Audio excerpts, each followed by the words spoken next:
नमस्कार मित्रों, व्यक्ति विशेष में आज આપણે રમણલાલ સોની વિશે ચર્ચા કરવાના છીએ। તો ચાલો જોઈએ વિડિયો। રમણલાલ સોનીનું મૂળ નામ જાણીએ। રમણલાલ પીતાંબરદાસ સોની જે તેમનું મૂળ નામ છે। તેમનો જન્મ 25 જાન્યુઆરી 1908ના રોજ થયો હતો। તેમનું જન્મસ્થળ કોકાપુર છે જે મોડાસા ખાતે આવેલું છે। તેમનું મૃત્યુ 20 સપ્ટેમ્બર 2006ના રોજ અમદાવાદ ખાતે થયું હતું। તેમનું ઉપનામ છે સુદામો। તેઓ વર્ષ 1952 થી 1957 સુધી મુંબઈના ધારાસભ્ય બન્યા હતા। બંગાળી સાહિત્યની ઉત્તમ કૃતિઓના અનુવાદક તરીકે એમનું આગવું સ્થાન હતું। તો જે બંગાળી સાહિત્યની ઉત્તમ જે કૃતિઓ હતી તેમના અનુવાદક તરીકે તેમનું આગવું સ્થાન રહેલું છે।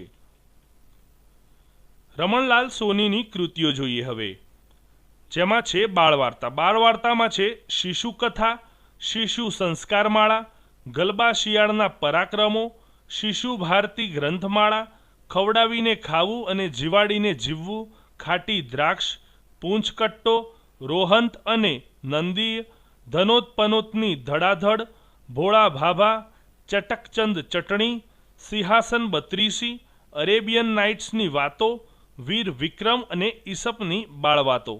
આ હતી રમણલાલ સોનીની કૃતિઓ। હવે પૌરાણિક વાર્તાઓમાં જોઈએ તો રામાયણ કથામંગલ, ઉપનિષદ કથામંગલ, ભાગવત કથામંગલ અને રામરાજ્યના મોતી। આ છે પૌરાણિક વાર્તાઓ।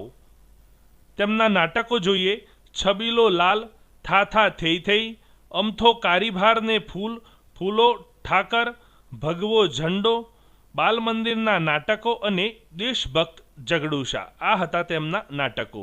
અને તેમના વાર્તા સંગ્રહ જોઈએ તો રમણલાલ સોનીના બાળ જોડકણા, કિશોર રહસ્ય કથા માળા, ટાગોરની દ્રષ્ટાંત કથાઓ, કુમાર કથા, પૂંછડિયાના પ્રદેશમાં અને છેલ્લું છે ચબૂતરો।